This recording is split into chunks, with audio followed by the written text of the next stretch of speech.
महाभारत के युद्ध की कई कथाओं के बारे में हम सभी जानते हैं, परंतु क्या आप ये जानते हैं कि युद्ध के बीच एक ऐसा समय भी आया था जब अर्जुन ने क्रोध में आकर अपने ही बड़े भाई धर्मराज युधिष्ठिर पर हमला कर उनकी मृत्यु के घाट उतारने का प्रयास किया था।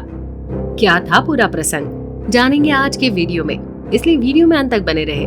साथ ही वीडियो को लाइक कर चैनल को सब्सक्राइब जरूर कर दे। महाभारत युद्ध के दौरान जब अर्जुन द्वारा कर्ण का वध न किए जाने पर युधिष्ठिर ने अर्जुन को धिक्कारा और उनके गांडीव को धिक्कारा तथा उन्हें अपना गांडीव किसी अन्य योद्धा को सौंप देने को कहा, तो अर्जुन अत्यंत क्रोधित होकर तलवार निकाल लिए और युधिष्ठिर को मारने के लिए उद्धत हुए। उसी समय कृष्ण ने स्थिति को भांपते अर्जुन को रोका, उनको अधर्म के रास्ते पर जाने के लिए धिक्कारा तथा उन्हें कथाओं के माध्यम से धर्म और अधर्म के मार्ग को स्पष्ट रूप से समझाया। अर्जुन का क्रोध शांत हुआ तो अर्जुन श्री कृष्ण से बोले, श्री कृष्ण, कोई बहुत बड़ा विद्वान और बुद्धिमान मनुष्य जैसा उपदेश दे सकता है तथा जिसके अनुसार आचरण करने से हम लोगों का कल्याण होना संभव है, वैसी ही बात आपने बताई है। आप हम लोगों के माता पिता के तुल्य है, आप ही परम गति है, इसलिए आपने बहुत उत्तम बात बताई है। तीनों लोकों में कहीं कोई भी ऐसी बात नहीं जो आपको विदित न हो, अतः आप ही परम धर्म को पूर्ण रूप से तथा ठीक ठीक जानते हैं। अब मैं राजा युधिष्ठिर को मारने योग्य नहीं समझता। मेरी इस प्रतिज्ञा के संबंध में आप ही अनुग्रह करके कुछ ऐसी बात बताइए जिससे इसका पालन भी हो जाए और राजा का वध भी न हो पाए। भगवान, आप तो जानती है कि मेरा व्रत क्या है। मनुष्य में जो कोई भी ये कह दे कि तुम अपना गांडीव धनुष दूसरे किसी वीर को दे डालो तो अस्त्र विद्या और पराक्रम में तुमसे बढ़कर हो, तो मैं हठात उसकी जान ले लूं। इसी तरह भीमसेन को कोई तुबरक कह दे तो वे सहसा उसे मार डालते हैं। सो राजा ने आपके सामने ही मुझसे कहा कि तुम अपना धनुष दूसरे को दे डालो। ऐसी दशा में यदि मैं उन्हें मार डालूं तो इनके बिना एक क्षण के लिए भी मैं इस संसार में नहीं रह सकूंगा, और यदि इनका वध न करूं तो फिर प्रतिज्ञा भंग के पाप से कैसे मुक्त हो? क्या करूं? मेरी बुद्धि कुछ काम नहीं कर रही। कृष्ण, संसार के लोगों की समझ में मेरी प्रतिज्ञा भी सच्ची हो और राजा युधिष्ठिर का तथा मेरे जीवन भी सुरक्षित रहे, ऐसी ही कोई सलाह दीजिए। श्री कृष्ण ने कहा, वीरवर सुनो, राजा युधिष्ठिर थक गए हैं और बहुत दुखी है। कर्ण ने अपने तीखे बाणों से इन्हें संग्राम में अधिक घायल कर डाला है। इतना ही नहीं, ये जब युद्ध नहीं कर रहे थे उस समय भी उसने इनके ऊपर बाणों का प्रहार किया। इसलिए दुख और रोष में भरकर इन्होंने तुम्हें ना कहने योग्य बात कह दी थी। ये जानते ही कि पापी कर्ण को सिर्फ तुम ही मार सकते हो और उसके मारे जाने पर कौरवों को शीघ्र ही जीत लिया जा सकता है। इसी विचार से उन्होंने वे बातें कह डाली, इसलिए इनका वध करना उचित नहीं है। अर्जुन, अगर तुम्हें अपने प्रतिज्ञा का पालन करना है तो जिस उपाय से ये जीवित रहते हुए मरे के समान हो जाए वही बताता हूँ। सुनो, यही उपाय तुम्हारे अनुरूप होगा। सम्माननीय पुरुष संसार में जब तक सम्मान पाता है तब तक ही उसका जीवित रहना माना जाता है। जिस दिन उसका बहुत बड़ा अपमान हो जाए उस समय वो जीते जी मरा समझा जाता है।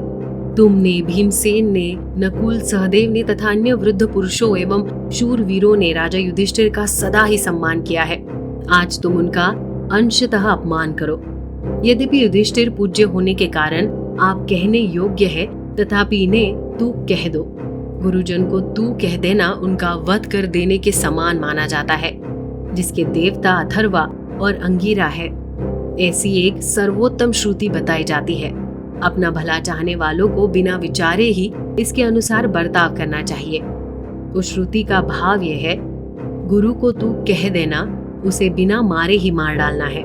इसलिए जैसा मैंने बताया उसी के अनुसार तुम धर्मराज के लिए तू शब्द का प्रयोग करो। तुम्हारे मुख से अपने लिए तू का प्रयोग सुनकर धर्मराज उसे अपना वध ही समझेंगे। इसके बाद तुम इनके चरणों में प्रणाम करके सांत्वना देना और अपनी कही हुई अनुचित बात के लिए क्षमा मांग लेना।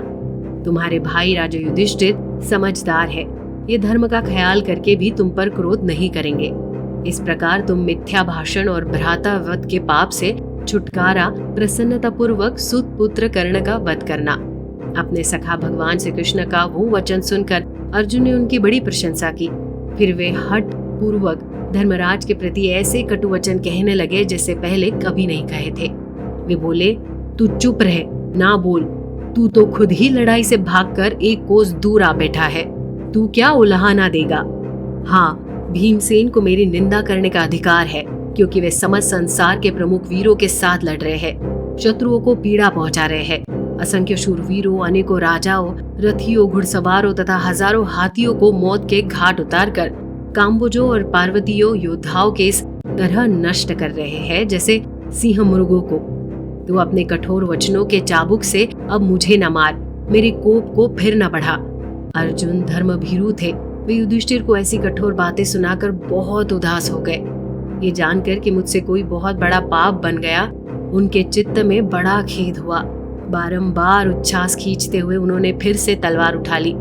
ये देखकर श्री कृष्ण ने कहा, अर्जुन, ये क्या? तुम फिर क्यों तलवार उठा रहे हो? मुझे जवाब दो। तुम्हारा अभिष्ट सिद्ध करने के लिए मैं पुनः कोई उपाय बताऊंगा। श्रेष्ठ पुरुषों ने कभी ऐसा काम नहीं किया है। धर्म का स्वरूप सूक्ष्म है और उसका समझना कठिन। अज्ञानियों के लिए तो और भी मुश्किल है। यहाँ जो कर्तव्य है उसे मैं बताता हूँ, सुनो।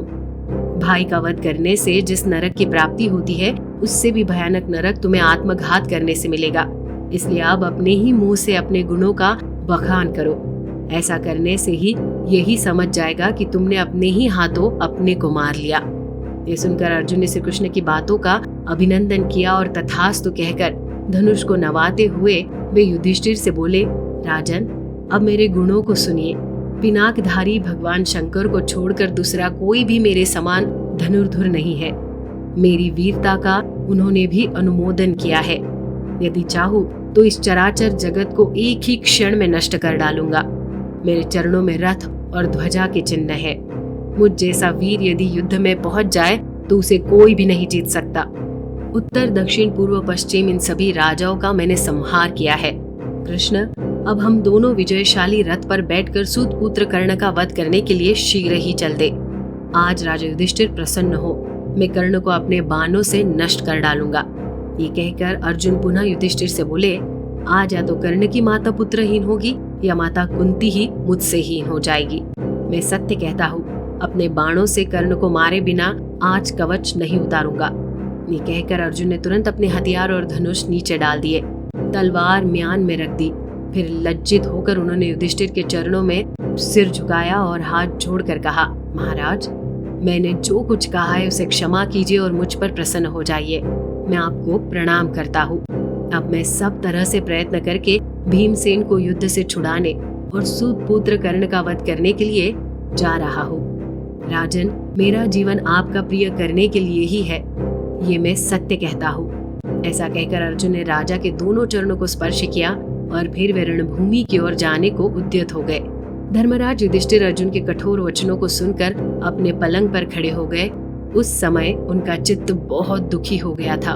वे कहने लगे, पार्थ, मैंने अच्छे काम नहीं किए हैं, इसलिए तुम लोगों पर घोर संकट आ पड़ा है। मेरी बुद्धि मारी गई है। मैं आलसी और डरपोक हूँ, इसलिए आज वन में चला जाता हूँ। मेरे न रहने पर तुम सुख से रहना। महात्मा भीमसेन ही राजा होने के योग्य है। मैं तो क्रोधी और कायर हूँ। अब मुझ में तुम्हारी ये कठोर बातें सहन करने की शक्ति नहीं है। इतना अपमान हो जाने पर मेरे जीवित रहने की भी कोई आवश्यकता नहीं है। ये कहकर वे सहसा पलंग से कूद पड़े और वन में जाने को उद्यत हो गए। ये देख भगवान श्री कृष्ण ने उन्हें प्रणाम करके कहा, राजन, आपको तो सत्य प्रतिज्ञा अर्जुन की प्रतिज्ञा मालूम ही है कि जो कोई उन्हें गांडीव धनुष दूसरे को देने के लिए कह देगा वो उनका वध्य होगा। फिर भी आपने उन्हें वैसी बात कह दी। इससे अर्जुन ने अपनी प्रतिज्ञा की रक्षा करते हुए मेरे कहने से आपका अनादर किया है। गुरुजनों का अपमान ही उनका वध कहलाता है। इसलिए मैंने तथा अर्जुन ने जो सत्य की रक्षा को दृष्टि में रखकर आपके साथ न्याय के विरुद्ध आचरण किया, उसे आप क्षमा कीजिए। हम दोनों ही आपकी शरण में आए हैं। मेरा भी अपराध है, इसके लिए आपके चरणों पर गिरकर मैं क्षमा की भीख मांगता हूँ। आप मुझे भी क्षमा कर दे। आज ये पृथ्वी पापी कर्ण का रक्त पान करेगी। मैं आपसे सच्ची प्रतिज्ञा करके कहता हूँ, अब सूत पुत्र को मरा हुआ ही मान लीजिए। भगवान की ये बात सुनकर युधिष्ठिर ने सहसा उन्हें अपने चरणों पर से उठाया और हाथ जोड़कर कहा, गोविंद, आप जो कुछ कहते हैं बिल्कुल ठीक है। सचमुच ही मुझसे ये भूल हो गई है। माधव, आपने ये रहस्य बताकर मुझ पर बड़ी कृपा की, डूबने से बचा लिया। आज आपने हम लोगों की भयंकर विपत्ति से रक्षा की है। आप जैसे स्वामी को पाकर ही हम दोनों संकट के भयानक समुद्र से पार हो गए। हम लोग अज्ञानवश मोहित हो रहे थे।